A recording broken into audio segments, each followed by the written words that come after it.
Welcome sa Network Enthusiast PH.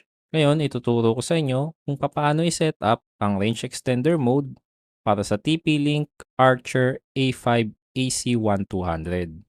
So, malaking tulong ang range extender mode para mapalawak ang inyong Wi-Fi range nang hindi gumagamit ng kable. Okay din ito, lalo na kung nangungupahan kayo at kung saan bawal ang pagkakabit ng kable or pagbutas ng dingding. Bago tayo magsimula, buksan muna natin ang ating TP-Link Archer A5 AC1200. At merong dalawang paraan sa pag-setup ng TP-Link Archer A5 AC1200. Yung una, through wired connection.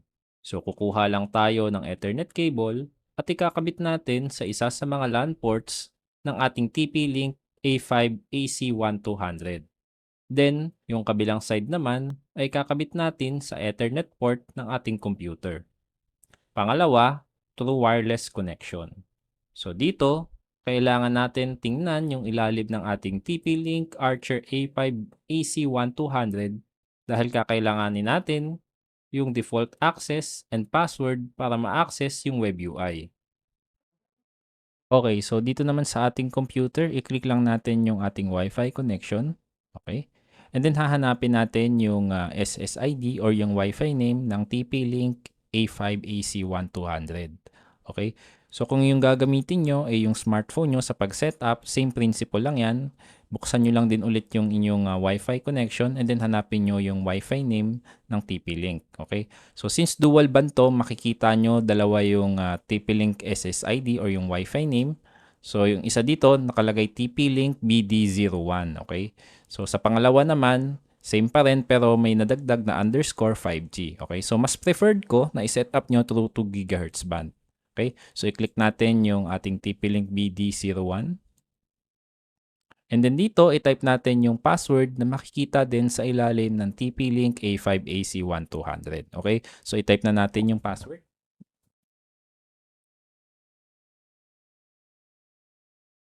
And then once na i-type na natin yung password, pindutin natin yung next.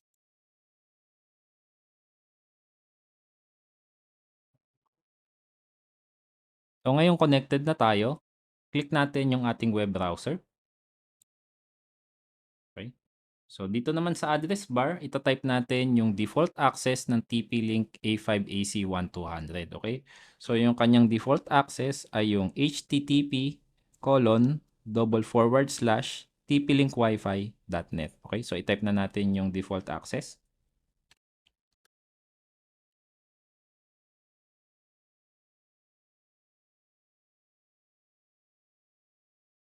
Okay, so once na i-type na natin yung default access sa web UI, press lang natin yung enter.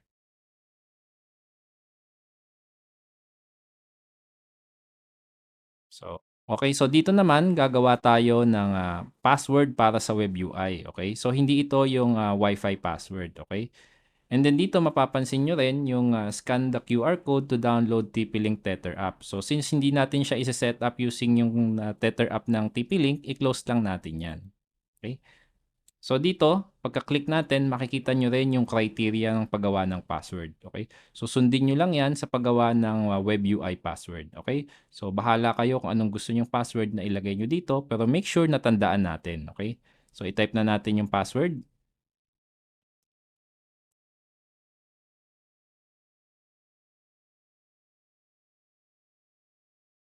Okay, so sa confirm password, i-retype lang natin yung password na ginawa natin sa itaas. Okay? So once na i-type na natin yung password and then sa confirm password, pindutin natin yung start. So by default, makikita nyo dyan na automatically napunta tayo sa quick setup page ng ating TP-Link AC1200. So ang gagawin lang natin dyan ay pindutin yung next. Okay? And then dito naman makikita nyo yung tatlong operation mode ng ating router. Since range extender yung gagawin natin, piliin lang natin yung range extender sa selection. And then pindutin natin yung next. Okay? And then dito magre-refresh yung ating TP-Link A5 AC1200 router. And once natapos yung pag-refresh niya, ipapakita niya sa inyo yung mga pwede niyang mga network na pwede niyang i-range extend.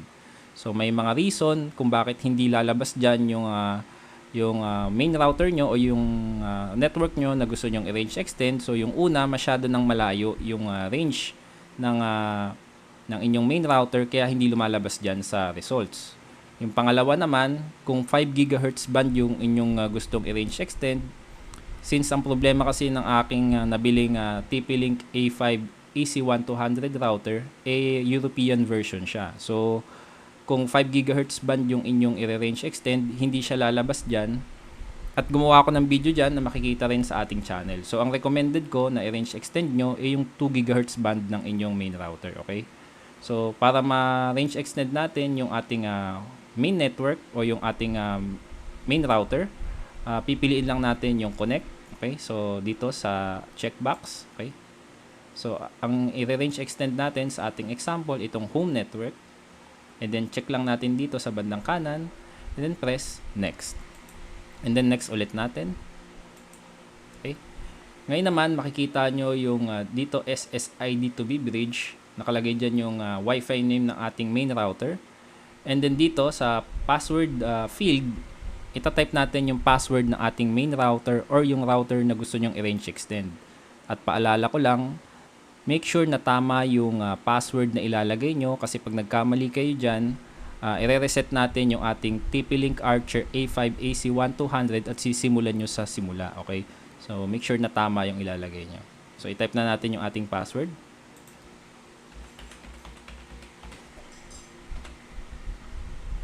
And then, scroll down natin, makikita nyo yung dalawang option, yung copy from root AP, which is hindi ko recommended na piliin nyo kasi malilito kayo kung saan kayo nakakonect once natapos na yung setup. Okay? So, hindi nyo alam kung nakakonect ba kayo sa range extender or dun sa main router. So, maganda, piliin nyo yung customize. So, by default naman, nakaselect siya sa customize and makikita nyo dito yung pangalan ng original nating router or yung main router natin ay nilagyan niya lang ng EXT sa huli para ma-identify na ito yung range extender mode or range extender na TP-Link Archer A5 AC1200. So, yung EXT dyan meaning extender, okay? So, yung pwede nyo rin baguhin yan, wala namang problema para sa inyong preference lang naman. Pero since ako, okay naman ako na may EXT sa huli and ganun din yung 2 GHz band niya, so pindutin lang natin yung next. Okay. And then dito wala na tayong babaguhin dyan. Iwan lang natin na default yan. Okay. And then press next. And then dito naman, ang gagawin lang, pinapakita lang naman ito yung summary ng mga changes na ginawa natin. Okay. So, ang gagawin lang natin dyan, pindutin natin yung finish. Okay. So, magre-reboot yung ating TP-Link A5 AC1200 router para mag-apply yung changes na ginawa natin.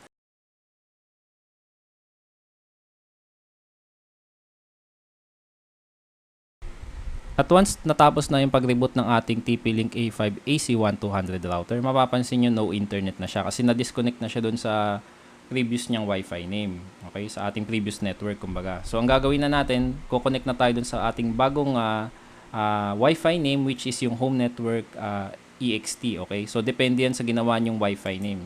Okay, so hanapin lang natin ito, itong ating bagong network. Okay, and then pindutin natin yung connect. And then lalabas dyan yung password field. Okay, so sinabi ko sa inyo kanina, gagayahin niya lang yung password ng ating main router. By the way, pwede nyo baguhin yan sa ating web UI. Login lang kayo sa web UI niya, yung TP-Link Wi-Fi or yung http://tplinkwifi.net. Mag-login kayo doon gamit yung password na ginawa natin kanina. And then pwede nyo baguhin yung password ng ating range extender. Okay, so kung gusto nyo lang naman. Okay, so i-type na natin yung password ng ating Wi-Fi. And then press next. So wait lang natin kumonek.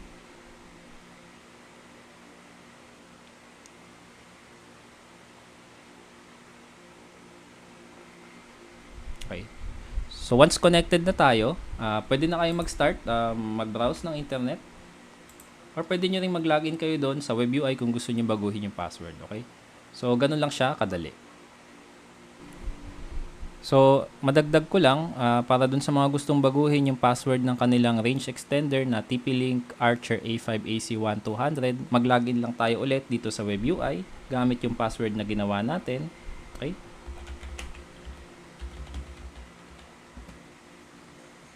And then, ang gagawin natin, pipiliin natin yung isa sa mga bands na gusto nating baguhin ng password. Okay? So, halimbawa, dito sa 2 GHz, click lang natin yan, and then hanapin natin yung extended network. Okay?